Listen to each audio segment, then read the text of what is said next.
Hello! Hello! Welcome back to another episode of Diagnosing a Killer. I'm Kenna. And I'm Coel.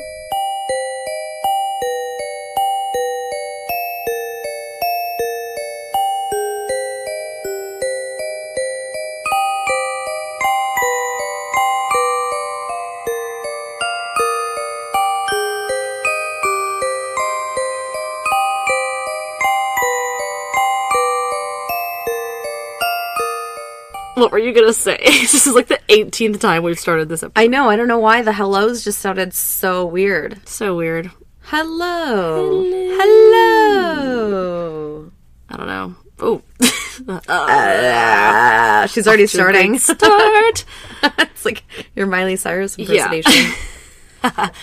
You guys, we have a doozy for you today. Mm-hmm. I have a doozy for you today because you don't know who I'm doing. Mm-mm. But really quickly, give us the handles so I can get into this fucking case. You just want to get into it? I just want to get into it. All right. You can check us out at diagnosingakiller.com. There you will find links to resources and merch. You can follow us anywhere on social media at Diagnosing a Killer, other than X, which is at Killer Diagnosis. Email us, review us, rate us, all that good stuff. Check out our trailer. We actually just released a trailer at 2 years in. We actually have a trailer. So good. And I actually need to send that to Jason. First of all, I was just thinking that because I sent him the audio clips, but I didn't send him the trailer. Well, gotta send him that. Here we go. If you are one of the people, the lovely people that we had the pleasure of meeting at the True Crime and Paranormal Podcast Festival, listen to our most recent mental breakdown about it because your name is most definitely in there. Yeah, for sure. Okay. I decided this week to do a case that is from the UK. Okay. Because I recognized recently that we have a lot of UK listeners, and we really love you guys. So, I decided to bring a UK case. Okay. And that is the case of Harold Frederick Shipman, A.K.A. Dr. Death. Okay. Yes. Ooh, interesting topic. Dr. Death. It's how they Dr. would say it. Death. Well, I'm not going to do the accent on purpose. If it comes out, it comes out. But yeah. Yes, so if you're in the UK, you obviously know who that is. If you don't, you're in for a horrible treat. A horrible treat. Content warning. This episode contains depictions of child neglect, substance abuse, manipulation of vulnerable people, spousal abuse, and suicide. If this episode is not for you, we encourage you to find another one of our episodes. Remember, your mental health is very important to us, and we love you. We love you. Bye. So yeah, a lot of stuff going on in this one. Wow, that's a pretty hefty... There's a lot to unpack here. A lot to unpack. Okay. All right, we're going to get into it. Hefty content warning. So Harold Frederick Shipman Jr. was born on January 14th, 1946 in Nottingham, England. Capricorn. To Harold Frederick Shipman Sr. and Vera Britton, I think is how you say her last name. Vera. Yes, a cute name. Or Vera. Vera, maybe. So Harold was born on the Bestwood estate, which is a council estate. Essentially, from what I gathered, it meant, like, public housing. Okay. But if I'm not mistaken, it meant, like, maybe, like, an apartment building or, like, a condo complex. Mm-hmm. Let me know. Email us. Harold was the second of 3 children, his siblings being older sister Pauline and younger brother Clive. I like the name Clive. Growing up, Harold wanted to have his own identity, so he would frequently go by nicknames like Fred or Freddie because of his middle name. Mm-hmm. But I'm going to call him Harold because, I never give them their nicknames. Right. His father, Harold Sr., worked as a lorry driver or a truck driver, while his mom, Vera, was a stay-at-home mom. Although Harold was known as being the favorite child of Vera, she was also known as being very domineering and instilling a sense of superiority in all of her children, especially Harold. Yeah. Having this negative influence from his mother caused a strain on all of Harold's outside relationships growing up, and caused him to not be able to keep any sort of friendship. So he was just, like, so overwhelmed by... Or, I guess, like, overburdened with this thought that, like, he, couldn't connect with people? She was essentially saying, like, it's definitely not a bad thing to instill a sense of pride in your children or confidence, but she was essentially trying to make them, like, act arrogant. Right. So he wasn't able to keep friendships because he had to, like, act like this big, boastful, like... He was the best. Better than you guy, exactly. So it really kept it, but that's what he knew from home. Yeah. But his friends were like, no one wanted to hang out with him. Right. He was like kind of an asshole, Yeah, exactly. So like, and so she overburdened him with this sense, like grandiose sense of self. Yeah, exactly. Okay.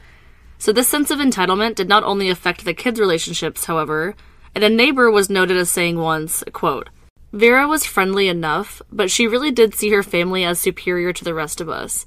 Not only that, you could tell Harold was her favorite, the one she saw as the most promising of her 3 children, end quote.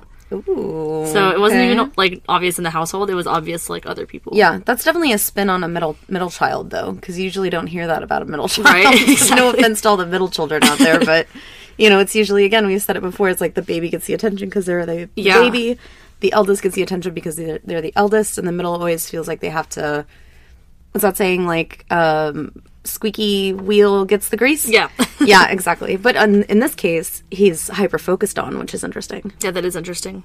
So Vera was also known as telling Harold who he could and could not hang out with. Ew. And she wanted to make sure that he stood out from the other boys his age. Don't play tennis. Oh, what I was saying. Don't play a team sport. Don't play a team sport. Yeah. Play tennis. She would dress him up in formal attire for school, while the other boys were wearing much more casual clothing. Like a little bow tie and stuff? Yeah, she's like, you're going to look the best. The best. Well, then I'm sure that they wanted the image that they were affluent as well. As a student, Harold was above average in his studies in his early years, but seemed to slip to the lower part of the class average when he reached high school. Harold would play rugby in youth leagues growing up, and would pass his 11 plus in 1957 at age 9. I didn't know what that was, because we're in the U.S. But for the people that aren't from the U.K., this is a standardized exam given to children when they reach their last year of grade school, and passing the exam allows them to enter the secondary school. Okay. So it's like a final, like a secondary like a tax being... test or a star test. Or okay. Yeah. Like middle school, secondary. Okay. Because I was at age 9 when he passed it. After completion of the exam, Harold would move to High Pavement Grammar School, Nottingham, and would remain there until 1964. So again, this is like 7 years that he's there. While here, Harold would take to long-distance running and continue rugby, and during his final year of school, he would become a vice captain of the athletics team. Oh. He's just trying to get up there, That's but he's it. probably mad that he was vice captain and not captain. During this time, Harold's ideations of him being better than his peers continued, and he was still having a hard time maintaining his friendships. Harold's mother, Vera, had gotten sick with lung cancer while he was attending this school, which also kept him away from his peers often. Yeah, I bet that was, like, heart-wrenching for him. Absolutely. Because that's his like biggest, his best friend. Exactly. And his biggest supporter and everything. Biggest ally, yeah. Vera was sick for many months, Harold actually tending to her care at all times, like he took it upon himself. Harold would go quickly home every day after school, make her a cup of tea, and just talk with her. Vera would make sure to let Harold know that she was counting the minutes that he was gone. So I don't know if that was in, like, a sweet, endearing way, like, oh, honey, you make me so happy being here for me. You've been gone 52 minutes. Gone. Or she's like, I'm fucking counting the minutes, motherfucker. Yeah. It's been 43 minutes and you were supposed to be here 3 minutes ago. 3 minutes ago. Now, during this time, the painkillers that Vera had been taking were no longer serving her well. Oh, gosh. And now, Vera was being assisted by her family physician, who was now giving her morphine for the pain. Harold noted that he was fascinated by how the morphine seemed to take away his mother's pain, like, almost instantly. Oh, no. He was like, oh, that's, Interesting. Unfortunately, Vera's cancer was terminal, and after losing most of her body weight over a few months of treatment, she would die on June 21st, 1963, when Harold was just 17. Just a few months she was dealing with that? That's so sad. Yeah, a few months of treatment. Treatment, yeah, that's what I mean. It's probably diagnosed really late. Yeah.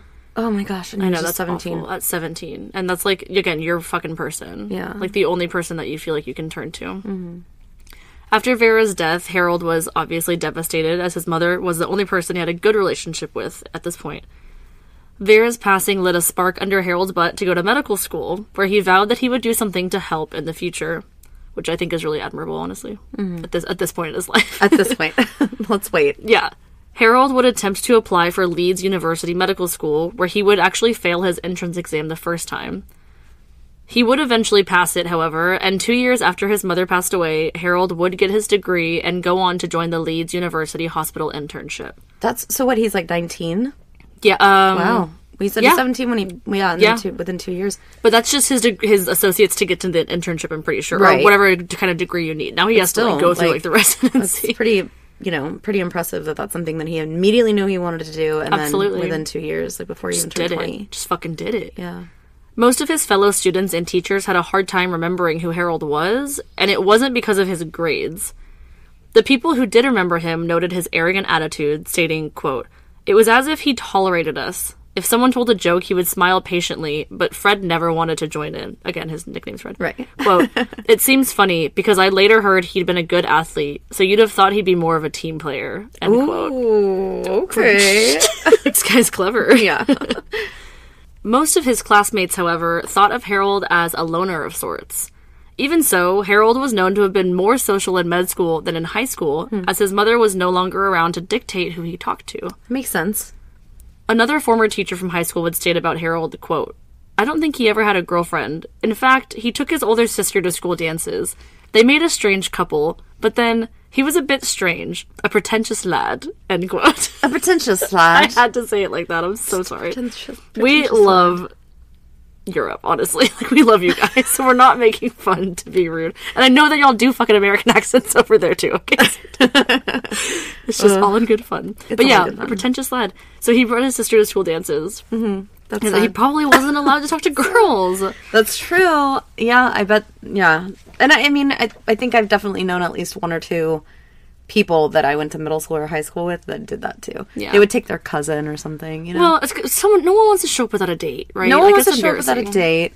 And not only that, but like if you can show like your cousin, you know, your school or something. Yeah, you know, that's fun. It's fun, and you know, it's just It's like, whatever, it's just a dance. It's not like prom or something. yeah. You know? They're not kissing. Or were they? Alabama. The same year that he got the internship, Harold would meet a 16-year-old girl by the name of Primrose May Oxtoby. I love the name Primrose. Primrose is so cute. Her background was similar to Harold's, with her mother restricting who she talked to and controlling most of her daily activities. Just like Harold, Primrose was very excited to finally have a partner to share life with. The two did not wait long and would quickly get married within a year. Oh, wow. And with Primrose being 5 months pregnant, on November 5th, 1966, they would wed. Wow. Harold would continue to study medicine at the Leeds School of Medicine, University of Leeds, and would graduate in 1970.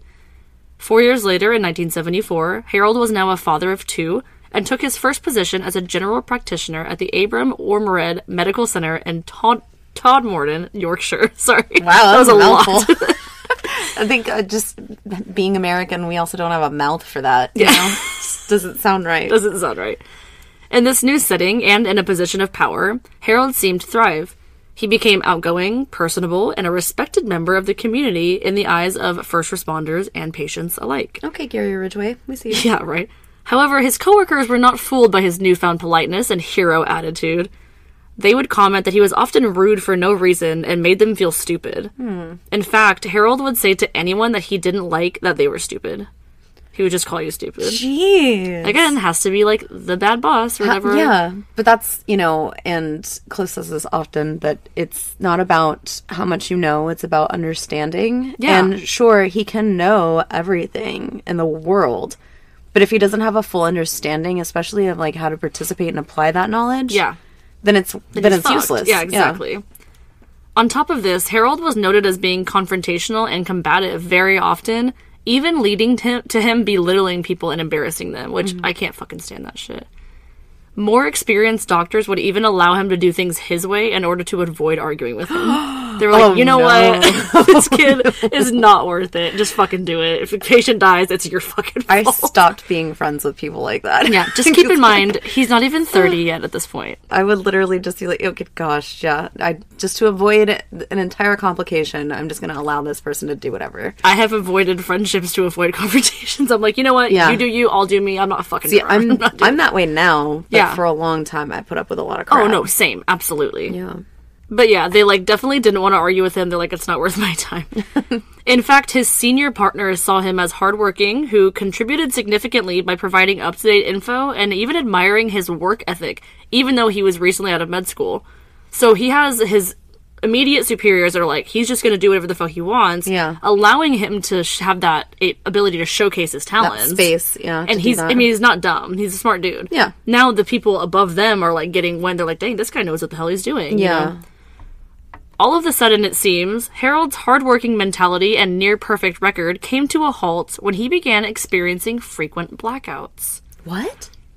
His partners were obviously concerned, and when asked about why he thought this might be going on, he explained to them that he had actually been recently diagnosed with epilepsy. A diagnosis that was false, although his coworkers were none the wiser and had no choice but to believe him. What?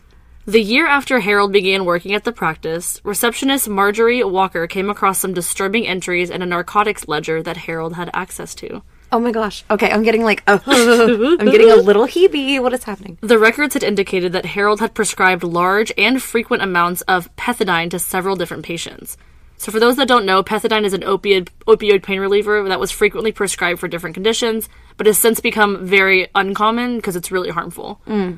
On top of this, Harold had been prescribing the same drug on behalf of the company, which was not extremely weird. However, the amounts in which he was prescribing were oddly large. Okay. Sounds like Grant Amato. Like Grant Amato or Kristen Gilbert? Yeah, oh, Kristen Gilbert for sure. For sure. But yeah, even Grant Amato got pinched for that. Yeah. They would be like, oh, okay, great. There's like 3 vials of whatever this is, but it's split between 3 people. And it's like a whole vial. What? Yeah. Following this discovery, an investigation was opened by the practice, and to the surprise of the investigators, none of the patients that were prescribed the large amount of drugs ever received them. What? Okay. Where is this going? Dr. John Darce was also part of this investigation, as a witness or an assistant, I wasn't sure which. One of their partners, Dr. Michael Grieve, recalled during a staff meeting, quote, "We were sat round with Fred sitting on one side, and up comes John on the opposite and says, 'Now, young Fred, can you explain this?' And he puts before him evidence that he has been gleaning, showing that young Fred had been prescribing pethidine to patients and they never received the pethidine.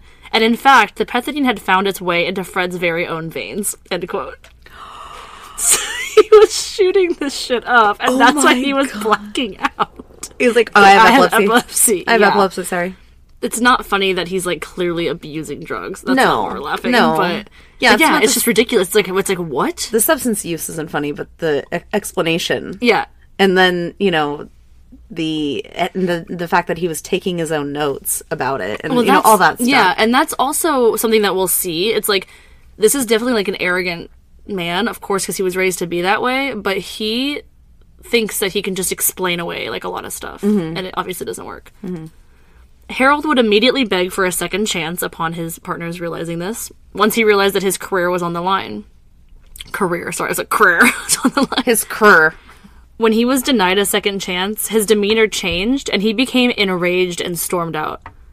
During this tantrum, he would throw a medical bag on the ground and threaten to resign. I'm out of here. We're firing you. Yeah. Bro. You can't resign. You can't fire me. I quit. His partners were completely caught off guard at his behavior, as they had never seen him do anything like this in his past. Well, he's been abusing drugs, too. Yeah. Shortly after this fit of anger, Harold's wife, Primrose, stormed into the room where his coworkers were discussing the best way to fire him. This sounds like a skit, like a play. She screamed, can't fire him. She screamed at the men in the room, stating, quote, "You'll have to force him out," end quote. It's like, that's the plan. Sounds so dramatic. In response to this, Harold was forced out of the practice and into a drug rehab center in 1975. They're like, yeah, we're going to force him to go get clean. What the fuck? He stole from us, and he's abusing drugs. Yeah, and he blamed it on having epilepsy. Yeah, seriously. 2 years later, in 1977, Harold was actually convicted of drug offenses, prescription fraud, and forgery, and was fined a total of £600. Oh, okay. No jail time? No. Somehow his license was not revoked, his license to practice. What? And Harold was able to gain employment as a general practitioner at Donnybrook Medical Center in Hyde, Greater Manchester, the same year. Manchester. Manchester. Why was that not taken away? I don't know. Maybe they have different rules. Like, he's using his prescription pad to prescribe drugs to people that are not getting them. This is also the 70s. He's taking them. That's true. When, like, every doctor was on cocaine. They were, like, prescribing cocaine. They were prescribing... No, that's not that old. Oh, well. In the 70s? Well, maybe they were. I think I feel like I read somewhere, or maybe it was The Pacific, the show that I watched. I don't remember. But they were prescribing... like, pilots and stuff for the Vietnam War, they were prescribing them, like, heroin and shit, so that they'd sleep on the long trip, like, to Vietnam. Yeah. And then, you know, not only that, but they wouldn't feel anxious or anything like that jumping out of a fucking plane. I can't even imagine that. That's wild. So, about this, so again, he moved to a new practice. Mm-hmm. So, Dr. Jeffrey Moisey of this center would state about Harold, quote, "His approach was that, I have had this problem, this conviction for abuse of pethidine. I have undergone treatment. I am now clean.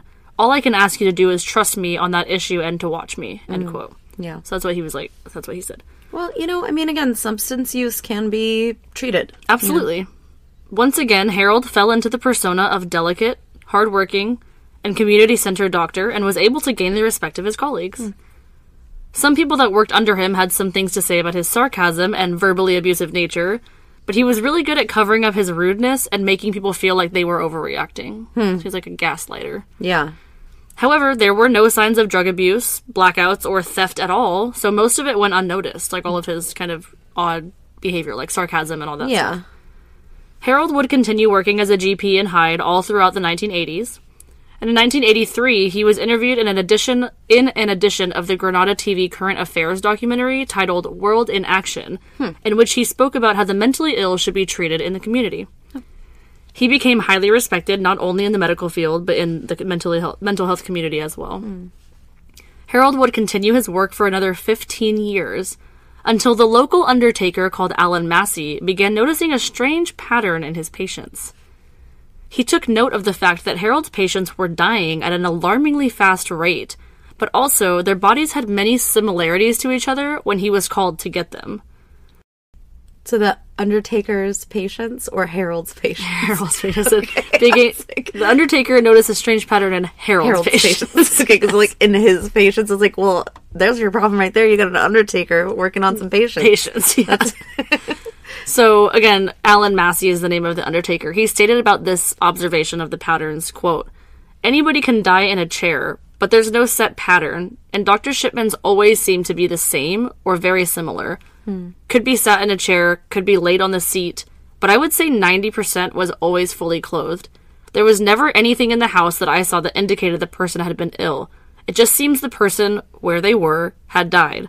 There was something that didn't quite fit," end quote. That is weird, isn't it? It's just everyone that he comes to take is sit just upright in a chair, fully clothed. Yeah. Like they just died like they're right fine. there. Yeah. It doesn't appear to be any suffering or long-term illness or no blood attempt to get to a bathroom or, or the outside phone, or the phone. Exactly. Interesting. Alan's suspicions only grew to the point that he felt he needed to confront Harold regarding his deceased patients. Alan stated about this encounter, quote, "I asked him if there was any cause for concern, and he just said, no, there isn't.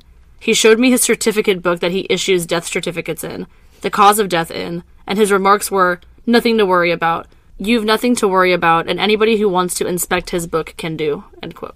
Well, I mean, we all know how Harold is with his books. Yeah. That he's like, oh, no, what is it?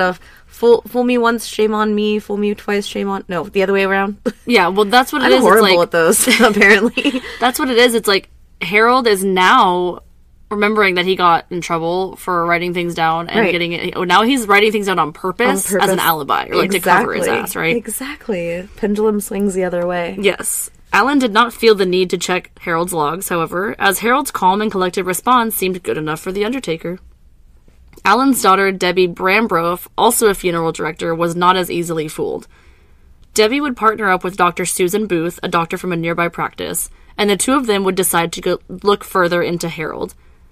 Dr. Booth had taken it upon herself to go to the funeral director's home to examine a new body, as this was not unusual, due to the British law that requires a doctor from an unrelated practice to co-sign forms from the first doctor. Okay.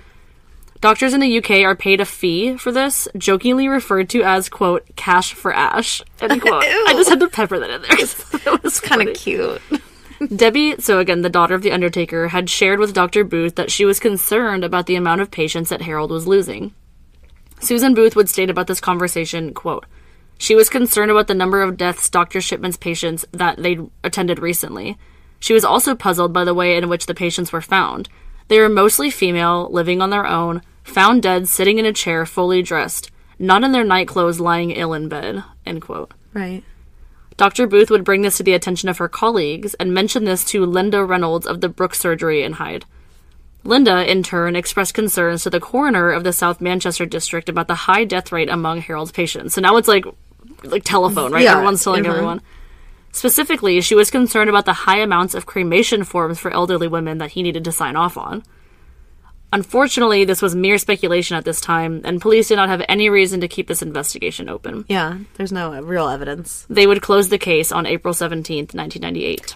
Well, Harold wasn't writing it down, so of course they have no evidence. Yeah. You know, that's it. Actually, this is funny that you say that, because what police did not know at the time was that Harold had rewritten patients' records after he killed them to make their deaths appear harmless. What? So he would, I'll get into it more, but he would kill someone and then go back into their records and rewrite, like, the past, like, couple of months so that it looked like they were ill when they weren't.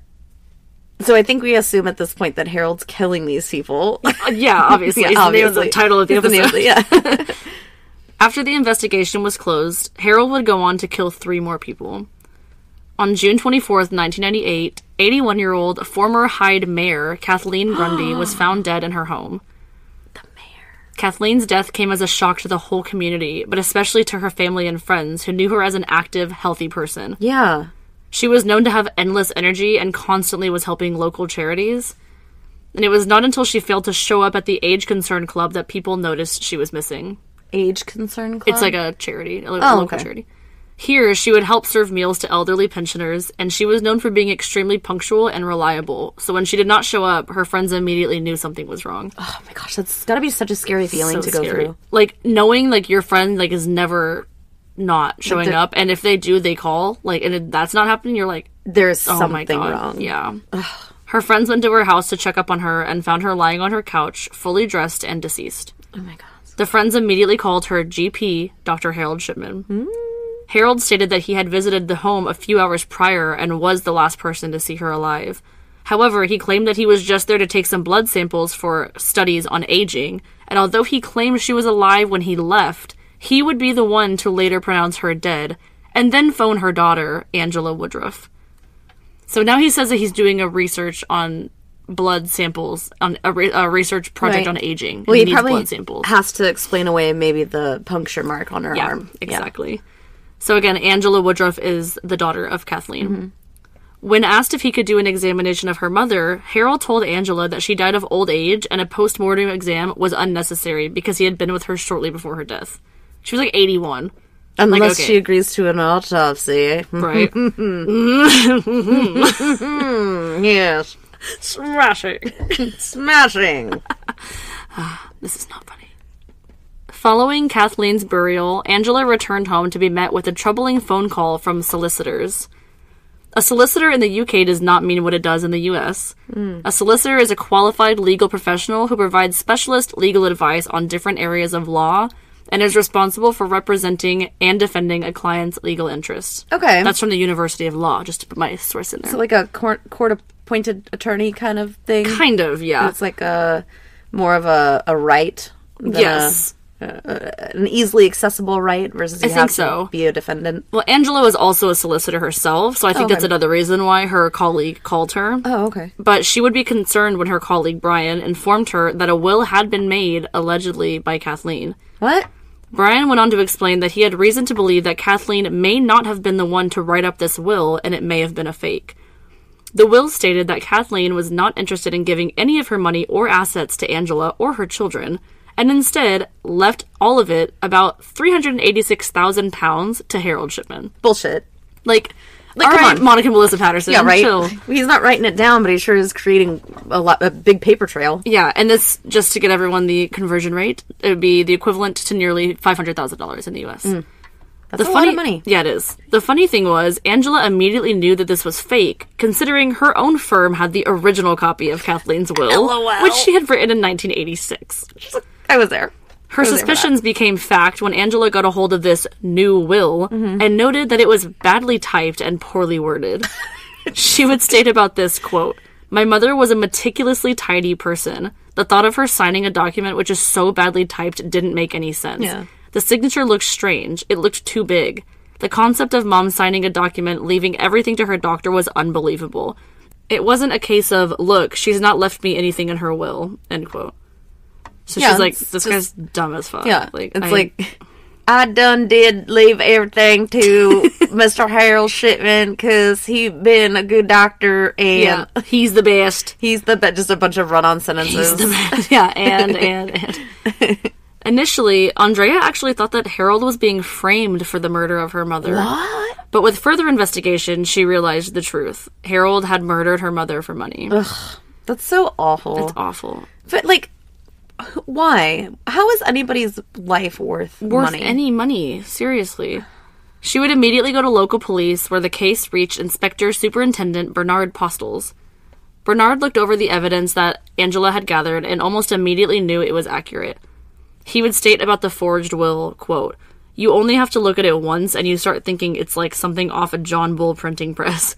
You don't have to have 20 years as a detective to know it's fake." Yeah. Maybe he thought he was being clever. An old lady, nobody around her. Look at it. It's a bit tacky. But everyone knew she was sharp as a tack. Maybe it was his arrogance. End quote. Ooh, his arrogance. Again, man, with the quips of these people. I know, they're nice. They're like, clever. British people are quick. I love the verbiage. Detective Postles now knew what he had feared. Dr. Shipman had a strong motive. Meanwhile, Kathleen's body was exhumed at the request of the coroner, and investigators were able to detect traces of diamorphine, which is heroin. Exhuming a body is not a very common occurrence for any British police force, and especially during this time. In fact, up until this point, the Greater Manchester Police Department had not yet experienced this, with Detective Postles stating, quote, "We did not have one officer who had ever taken part in an exhumation. We asked the National Crime Squad for advice." Oh, wow. End quote. Yeah, isn't that crazy that, they had been so long since they had exhumed a body that nobody on the force remaining had done it before. That's incredible. When questioned about this, Harold claimed that Kathleen was a secret addict and had even shown them notes he had written down about encounters with her addiction. Yeah, after the fact. Yeah. He's like, "Oh, this looks like it's already here in my notebook. This is all the evidence you need." Yeah. However, when police looked further into his computer records, they realized that the notes had been taken after Kathleen's death, because they can look at that shit. What an idiot. Yeah. What an idiot. My face is all scrunched. What an idiot. A few months later, in August of 1998, a taxi driver by the name of John Shaw came forward to police and told them that he believed that Harold had murdered 21 of his elderly patients. His name wasn't Rick Shaw? No, John Shaw. Oh, well, he's a taxi driver, so I just assumed. Is that from Taxi Driver? No, it's in reference to a rickshaw, which is like a person pulling a wagon. That's called a rickshaw. That's funny. No? Yeah. Okay. Right over my head. Okay. So again, he said that he believes that Harold had killed 21 people, and he said he believed this because he had driven many of these people to the hospital, and they were in seemingly good health. That is, until they interacted with Harold. The team of investigators working the case would become painfully familiar with the exhumation process throughout this whole thing. Out of the 15 people Harold was thought to have killed, 9 of them were buried and 6 were cremated.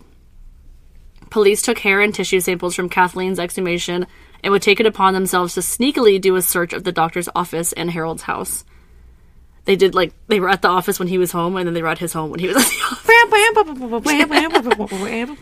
office. They made sure to get the warrant without creating a fuss, and would search the office before Harold arrived, so he did not have time to change any setting or hide any evidence. Mm-hmm. Once Harold arrived at the office, his reaction to officers searching the place was not concerned, and in fact was rather arrogant as the officers read the search warrant to him. Still that word. That was like, arrogant. "Oh yeah, go for it. Just look at everything. I don't have anything to hide," and blah, blah, blah. Mm-hmm. Featured in Vogue, Forbes, and more, Allures has the most beautiful and expertly crafted diamond jewelry for that special someone in your life. From engagement rings, pendants, and earrings, you're sure to find the perfect gift that expresses exactly how you feel. Click the link in the show notes to receive $10 off all orders plus free shipping. Allures, fitting all your jewelry needs from A to Z.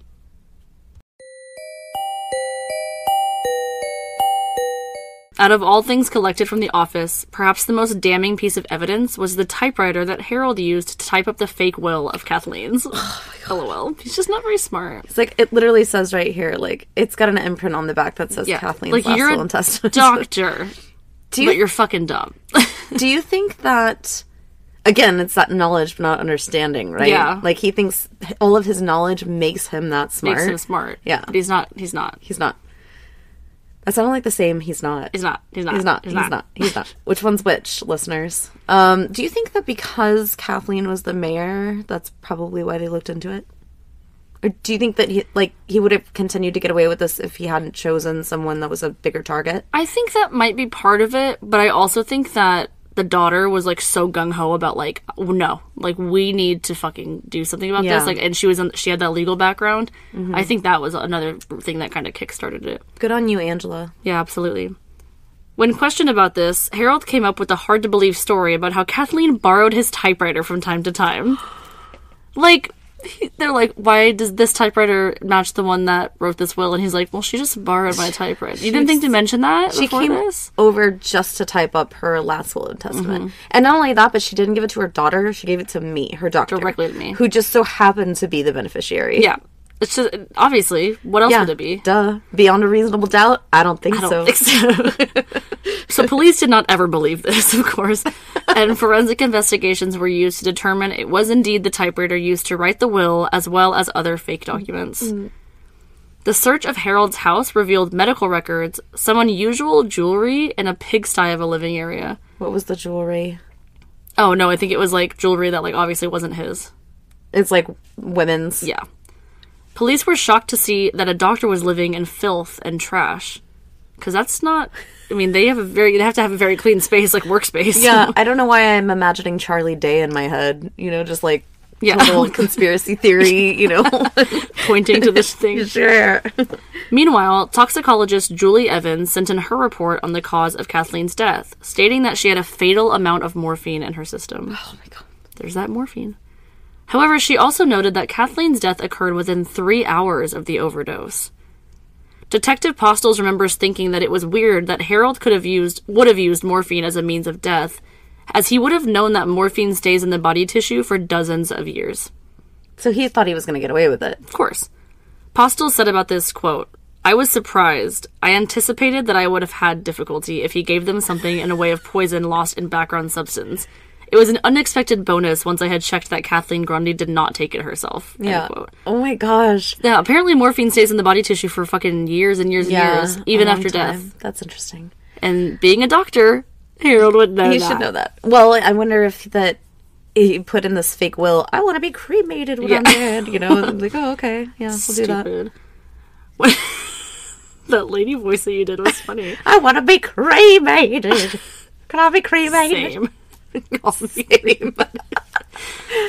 With other speculations arising, detectives wanted to look further into the case, a case which seemed to not have just one victim. Out of the 15 thought victims, the ones who had been cremated had all died following a house call by Harold.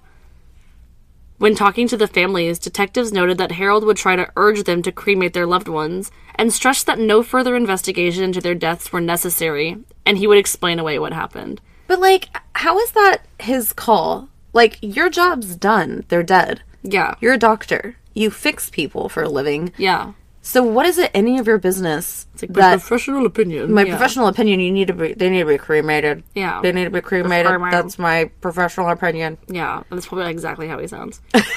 Except they probably sound like this. They should be cremated. Sorry. Like Forrest Gump. I'm done. Okay. Sorry, y'all. We're gonna stop bantering now. We said at the beginning of this, let's not banter too much. Let's not banter too much. Although some families were surprised to hear of the illnesses their loved ones seemingly had, they did not really question Harold when he told them. After all, he was the family doctor. They were under a lot of stress, and that was something that Harold took advantage of. Yeah. In the rare case that Harold was questioned by the family, he had the notes written down to show them of the alleged illnesses that led to the deaths.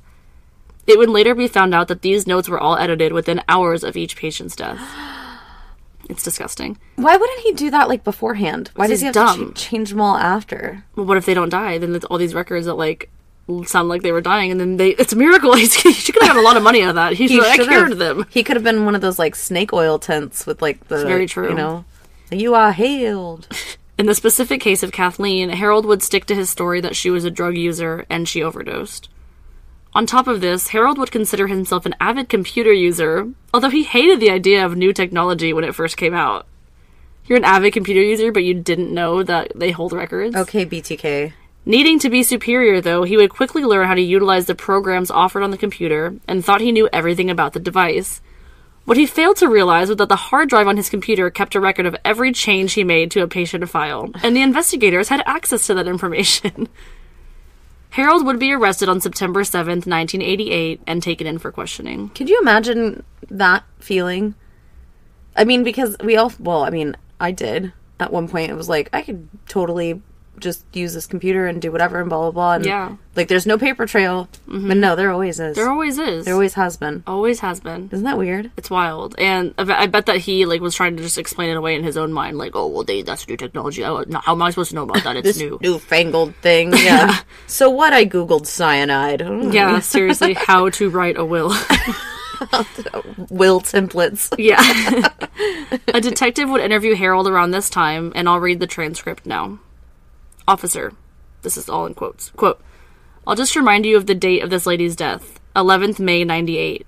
After 3 o'clock that afternoon, you have endorsed the computer with the date of 1st October 97, which is 10 months prior. Chest pains. Harold. I have no recollection of me putting that on the machine. Officer. It's your passcode. It's your name. Harold. It doesn't alter the fact that I can't remember doing it. Officer. You attended the house at 3 o'clock. That's when you murdered this lady. You went back to the surgery and immediately started altering this lady's medical records. You tell me why you needed to do that. Harold. There's no answer. Like, fuck off, dude. I have epilepsy. Yeah, I accidentally rewrote all these medical records because I was having blackouts. Yeah, I was having blackouts. In a separate recorded interview, Detective Constable Marie Staninsky questioned Harold about a different death, that of 73-year-old Winifred Meller. Officer, quote, the levels were such that this woman actually died from toxicity of morphine, not as you wrongly diagnosed. In plain speaking, you murdered her. One feature of these statements from the family was that they couldn't believe their own mother had chest pains, angina, and hadn't been informed. Harold, by whom? Officer, by her. Harold, by her, thank you. Officer, they also found it hard to believe because she didn't have a history of chest complaints and heart disease and angina. Did she, doctor? Harold, if it's written on the records, then she had the history, and therefore... Officer, the simple truth is you fabricated a history to cover what you've done. You've murdered her, and you make up a history of angina and chest pains so that you could issue a death certificate and placate this poor woman's family, didn't you? Harold, no. Officer, we've got a statement from a Detective Sergeant John Ashley who works in the field of computers. He has made a thorough examination of your computer, doctor, and the medical records contained on it. What he's found is that there are a number of entries that have been incorrectly placed on this record to falsely mislead and to indicate this woman had a history of angina and chest pains. What have you got to say about that, doctor? Harold, nothing. Like, I can't stand that. Sorry, that was a long transcript, but I can't stand when it's like, oh, I've been caught. Meh. Like, yeah. I'm pouting now. Yeah. I can't fucking admit what I did. I can't take accountability for what I fucking did. I'm just gonna make you look like the idiot for questioning me, and I'm just gonna say nothing. Right. Because then, so if I say nothing and I admit to nothing, then I'm not guilty. Then I'm not guilty. Even if I get convicted, I'm still not guilty because I never confessed. You'll see that. That's so annoying. Hey, next time we have a transcript like that, we should do back and forth. We definitely should. I didn't think about that. we were talking about something like that recently. That's why. Clearly, Harold was unwilling to cooperate with authorities, even when presented with evidence that clearly showed his guilt. Harold Shipman's trial would begin on October 5th, 1999.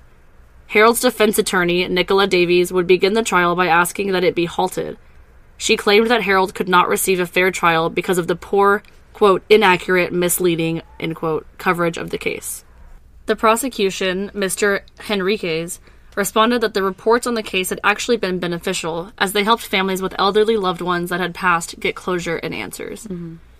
In the second attempt, Ms. Davies asked that the court hold 3 separate trials, as Kathleen Grundy's death had an alleged motive, and the others did not. The prosecution argued that since the cases were all related, they should all be in the same trial. I think so. I mean, they're all with the same MO. Yeah. I mean, other than the motive. Yeah. Yeah. The money, like, is the money is the thing. factor. The third time around, Miss Davies shocked the counselors and the whole court with her new proposal. Evidence referred to in Volume 8 be thrown out. Volume 8 had detailed how Harold had gotten morphine from 28 different patient records, many of whom had died. It also showed that Harold was continuing to fill the scripts after the patients' deaths, and allegedly kept the drugs for his own use. So he was also using it? Lastly, Volume 8 suggested that Harold prescribed very strong opioids to many patients that did not need them. So yeah, it seems like he was still abusing drugs. So what, do you remember that one case we did where people were, where was it, oh my goodness, who was drinking a lot and forcing the other Paul Jordan Gilbert. I think Gilbert Paul Jordan. Paul Jordan. Name, yeah. That it kind of, do you think it's kind of one of those where, like, he wants to get really fucked up and high and stuff, and then he wants to force other people to get fucked up and high? That's actually a good point. It might be. It might be, like, remembering his mom in a sick way. Like, remember the morphine with his mom. And because they're little ladies, most of them. Mm-hmm. Oh my gosh. Putting them out of their misery. Oh, that's awful. So again, those were the 3 different proposals that the defense had kind of immediately when court started. She was like, hold on, let me give you, like, 3 different options for how we're going to do this. Yeah. Or whatever. After considering the defense's 3 proposals, Mr. Justice Forbes explained why he would be denying each one. The trial would go on, with Harold being held on 15 murder charges and Volume 8 remaining in evidence. The following Monday, October 11th, 1999, the jury would be gathered and the trial would resume. The main prosecutor, Richard Henriquez, would state about the victims, quote, "None of those buried nor indeed cremated were prescribed morphine nor diamorphine. All of them died most unexpectedly. All of them had seen Dr. Shipman on the day of their death." He would also, end quote. He would also dismiss the possibility of euthanasia or mercy killing, as none of the patients were terminally ill. Mm-hmm. He would suggest that Harold liked what he was doing for a while, stating, quote, "He was exercising the ultimate power of controlling life and death, and repeated the act so often he must have found the drama of taking life to his taste." Ugh, end quote. That's disgusting. Gross. Angela Woodruff would testify for the prosecution. Again, this is Kathleen's daughter. She would recall a conversation that her and Harold had after her mother's death. Quote, "Exactly what he said was difficult to remember. It's very hazy because I was very, very upset. Dr. Shipman said he had been with my mother on the morning of her death. He said he had seen her at home." End quote. She was unable to recall why Harold was at the home in the first place. Among other witnesses testifying, an expert witness called Dr. John Rutherford was brought to the stand. He described the grueling task of testing tissue samples and discovered that Kathleen's fingerprints were nowhere on the will, suggesting she had never touched it. Like, duh. Duh. In the second week of the trial, Harold's former colleagues were called. Nurse Marian Gildchrist would take the stand and immediately begin crying. She stated that during a conversation with Harold, he would tell her, quote, I read thrillers, and on the evidence they have, I would have me guilty. The only thing I did wrong was not having her cremated. If I had had her cremated, I wouldn't be having all this trouble." End quote. All this trouble. Oh, it's troubling for you to still be alive. Absolutely. Everybody's bothering me. Seriously. Another witness recalled Harold stating about Kathleen's death, quote, "If I could bring her back, I would say, look at all the trouble it's caused. I was going to say I didn't want the money, but because of all this trouble, I will have it." End quote. I was going to say I didn't really care about the money, but this is just so much trouble. I deserve it. I went through all of this trouble. All of the trouble to get this money. It's disgusting. At this point in the trial, it was becoming abundantly clear that Harold was responsible for the deaths of dozens of people. 77-year-old Lizzie Adams would be one of these victims. Lizzie was known for her love of dancing with her partner, William Catlow, who would stop by to visit Lizzie on the day of her death. When he arrived, William would come across Harold examining Lizzie's bountiful collection of porcelains and crystal. In the next room, Lizzie's lifeless body. What? William rushed to Lizzie's aid, stating to the court about this, quote, "I just burst past him. She felt warm. I said, I can feel her pulse." End quote. William would then testify that Harold would respond to this by stating, quote, "No, that's yours. I will cancel the ambulance." End quote.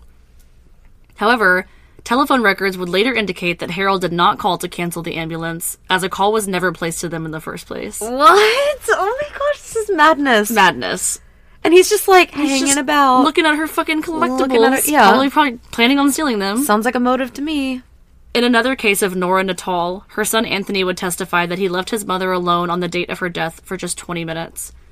He would come home to find Harold leaving their home in a hurry. Anthony would testify, quote, "I asked him what was wrong. He said, I have rung an ambulance for her." End quote. But I'm a doctor and I'm leaving. Bye.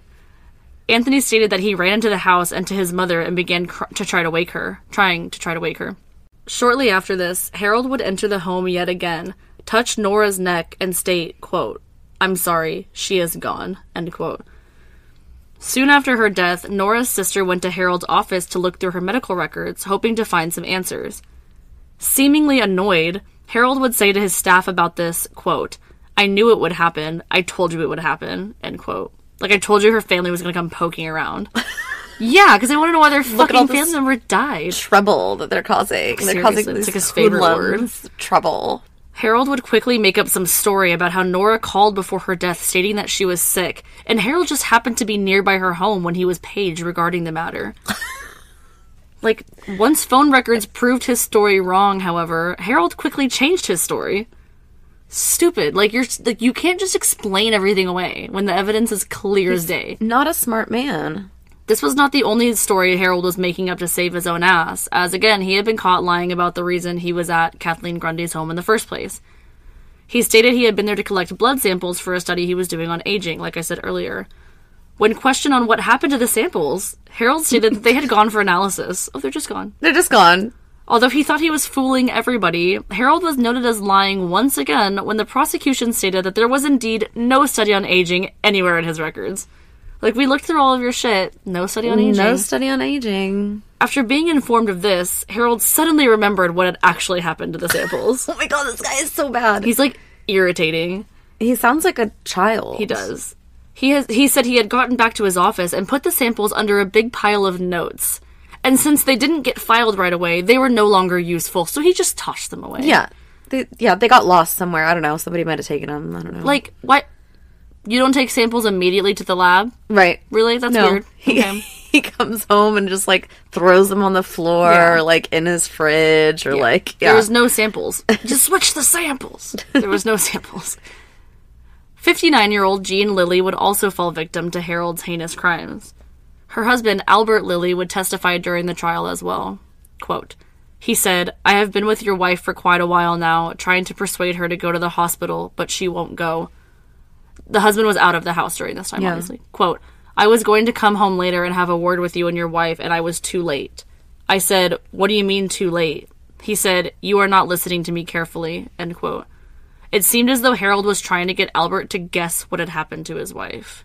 Like, he was just gonna go with that? Like, he's like, I'm not gonna tell you that she's dead. Like, I want him to, like, come to the realization and, like, guess that she's, like, not okay. So he tried to, like, he was like, oh, just be smarter about it. Yeah, be smarter about it, your wife's dead, duh. Yeah. God, that's awful. How do you treat people like that? Disgusting. 73-year-old Winnie Miller's daughter would get a similar phone call when she became another victim of Harold's. I mentioned her a second ago. Her daughter Kathleen would also testify, quote, he said, do you realize that your mother has been suffering from chest pains? And I said, no. He said, she called this morning and I came to see her and she refused treatment. So I says, well, I'll be up as soon as I can. He says, no, there's no need for that. So I said, has she gone to the hospital? And he said, there's no point in sending her to the hospital. And I just went silent then, and he didn't say anything neither. And then I just realized what he was not saying. And I said, do you mean my mother's dead? He says, I see you understand, end quote. Why wouldn't he say it, though? He wants them to come to the conclusion. Why? I don't know. It's like some weird fucking game like or it's something. A game. Yeah, it's like... Or maybe if they're like, oh, did she have a stroke? He'd be like, yep, that's exactly what happened. Yep, absolutely, yeah. Exactly. I was also thinking that, too. Like, if they suggest that something was wrong, you can just say... she said her head was hurting. Did she have a heart attack? Yep. Exactly. Yeah. Or even the fact that he was like, you don't know that your mother has heart problems? What kind of a daughter are you? So bad. Harold was known as being extremely rude to one of his neighbors by the name of Gloria Ellis, and this is known as being part of his downfall. Gloria had actually witnessed Harold walking into Winnie Miller's home just hours before her death. Harold would leave and return later. Detective Chief Inspector would explain about this second visit, quote, a neighbor, talking about Gloria, quote, tea time, gets a knock on the door from Dr. Shipman saying he's come to see Winifred Miller. He can see her in a chair and he thinks she's dead. They go into the house and again they find Winifred Miller dead in a chair, end quote. Him and the neighbor? Yeah, so Harold had gone to Gloria's home to let her know that when he arrived to see her neighbor, he thought she may be dead and he asked her to go with him to check. I don't know if he was like, I need a second opinion alibi. An alibi, yeah. When Gloria asked him, quote, you were here before, weren't you? End quote. Harold didn't answer her. He goes, you have a heart problem too. Yeah. Let me treat you. Yeah. Gloria then asked him, quote, has Winnie had a stroke? End quote. And Harold responded very irritably, quote, you stupid girl, end quote.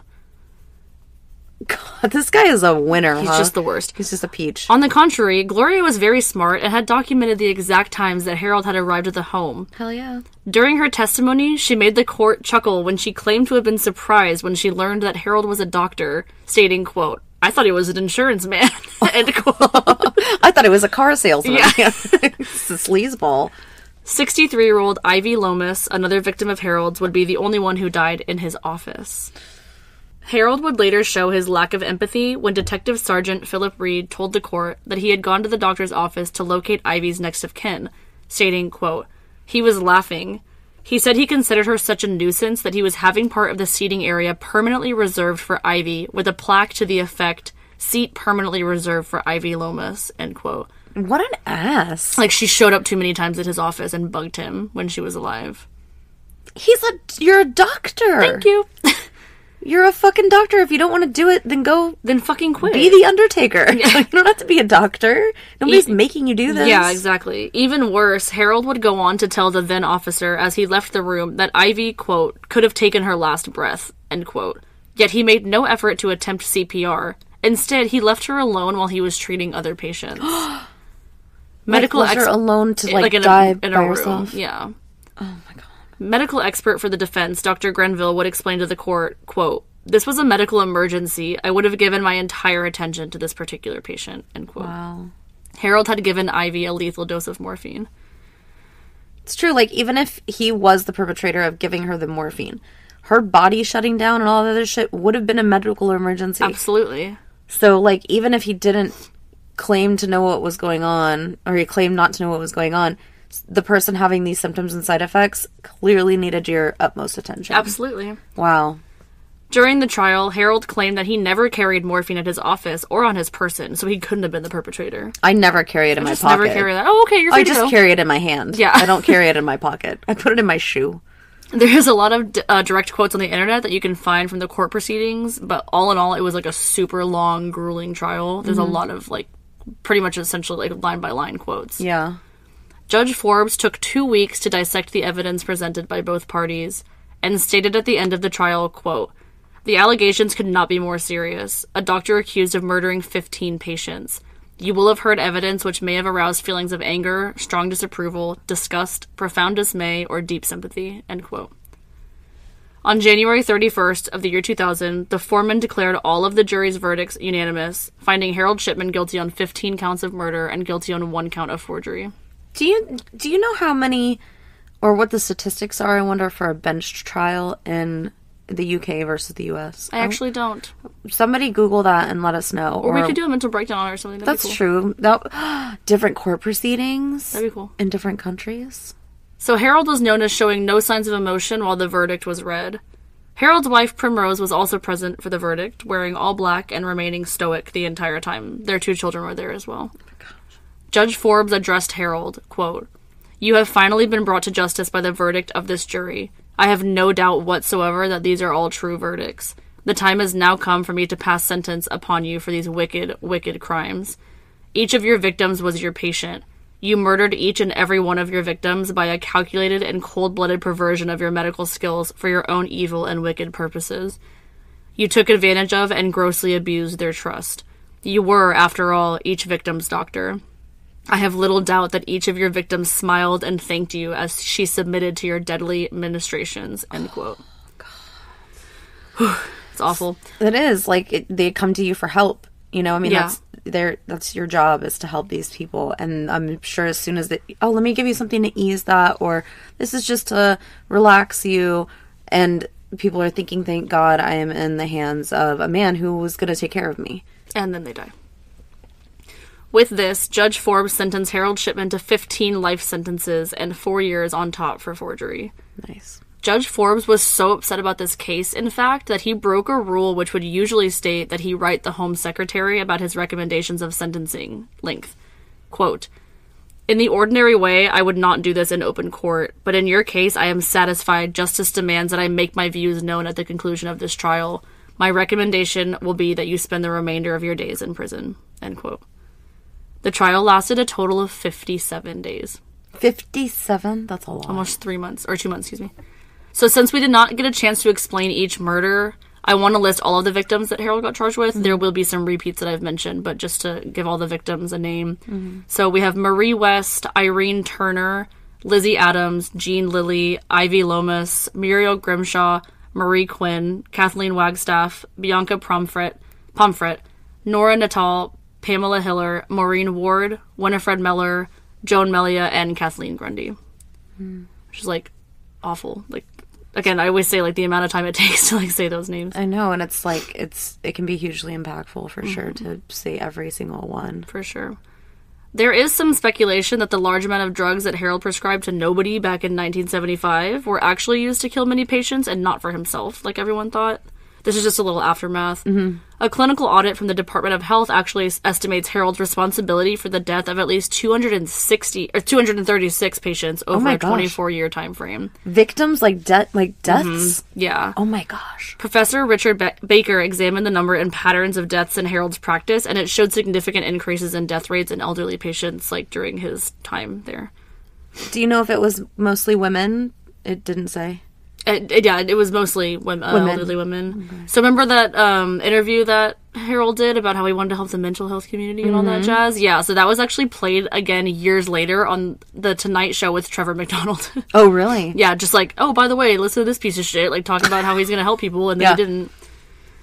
The Shipman inquiry would later blame the Greater Manchester Police for inadequate work efforts and inexperienced officers when the case was originally opened. Well, he had already been fined for what, like a malpractice type issue, right? Yeah.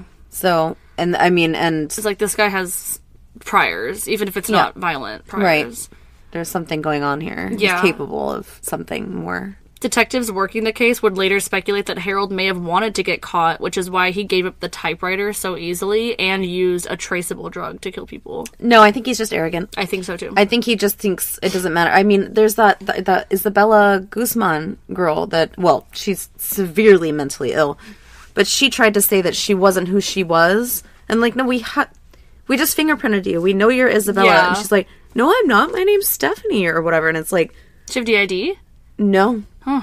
She was on schizophrenia spectrum, or has since been diagnosed on the schizophrenia spectrum, but she murdered her mother. She stabbed her like 57 times behind a closed door. Jeez. Then she ran from the house. They couldn't find her for like 24 hours. They found her in a parking garage. Yikes. And then at this point she was like, I'm a homeless transient girl who has no DID though. But she did murder her mom in a fit. There's definitely psychosis there for sure. Oh, for sure, yeah.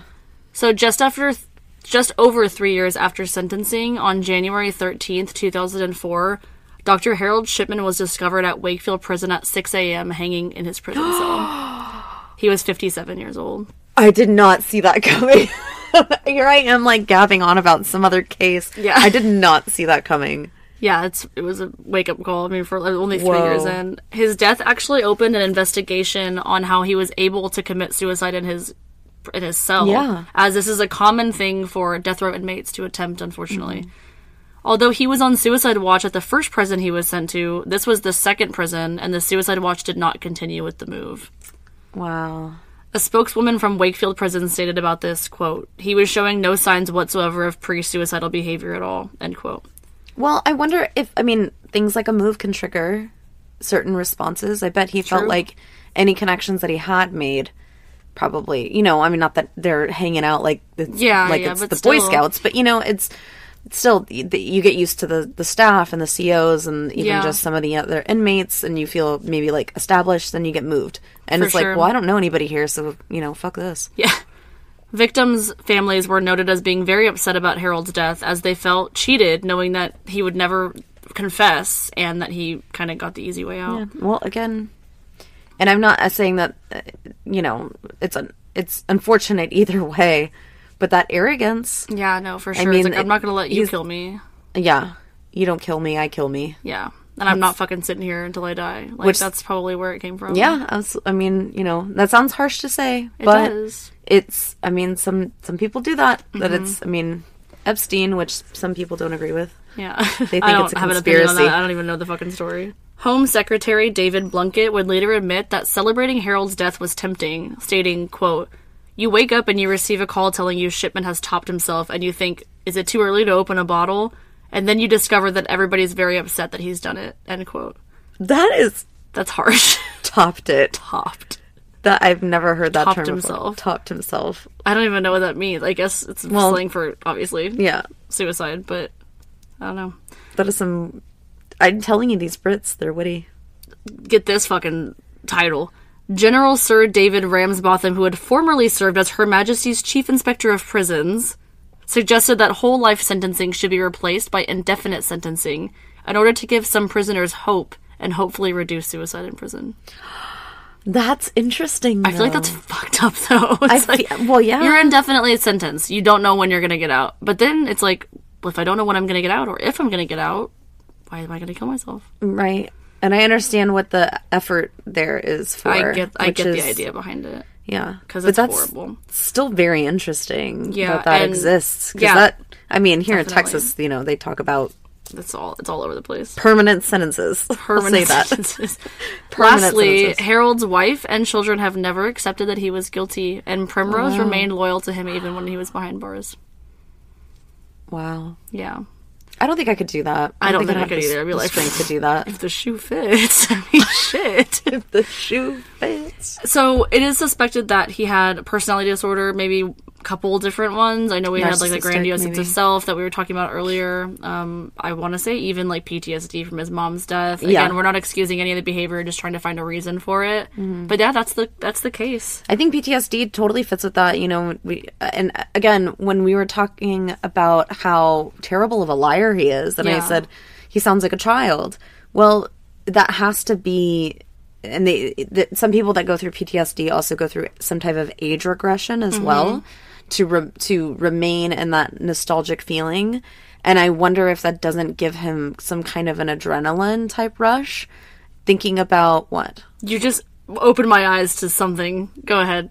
That maybe there's this, that's where that comes from a little bit, is like I create these problems, right? This trouble he's talking about, but I'm only I'm going to participate in a very childlike way, and that, I don't know, maybe might give him a little bit of that I feeling. agree. I think there's a lot of shit going on, but it's just an awful case, like, through and through. And, like, I always say things like this. It's like, imagine living, like, 81 fucking years and then some asswipe takes you off this earth. Like, you lived 81 fucking years. I mean, he had a bunch of other victims that were in their, like, late 60s to 80s, and But still, God, it's awful. you It's live like, your whole life just for that to happen. Yeah. It's really unfortunate. It's so sad. yeah, I mean, this guy's been at the top of my list for a while, Yeah. and I finally sat down and did the research, but I hope that the UK is, at least, I don't want to say happy, but, like, appreciative that we did a case for them, because I know Talk we have about so this many listeners stain in your area. in the UK. But thank you guys for joining us and listening, and if you have any suggestions, keep sending them our way. We'll be back next week with our cases. And do you have anything else? No, that was a good episode. Thanks. Yeah. Okay, we'll see you guys later. Love you. Bye. It's no secret that we value your mental health, so we are thrilled to announce that we are sponsored by BetterHelp to support you. BetterHelp is the world's largest therapy service, and it's 100% online. With BetterHelp, you can access a network of over 30,000 licensed therapists with a wide range of specialties and be linked with the perfect match.